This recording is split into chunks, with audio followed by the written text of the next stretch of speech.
आभास होता है। तो मेरी पीड़ा सुनिया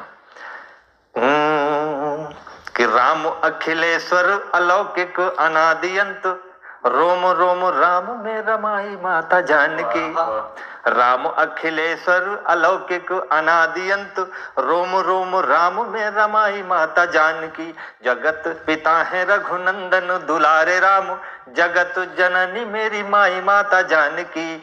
यज्ञ के पुनीत हव्य से प्रकट राम जी तो, खेत की जुताई की कमाई माता जानकी।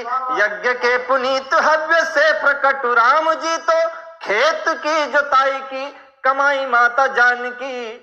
सरयू के नीर में समाये श्री राम जी तो, अग्नि की ताप में समाई माता जानकी। सरयू के नीर में समाये श्री राम जी तो, धरती की कोख में समाई माता जानकी।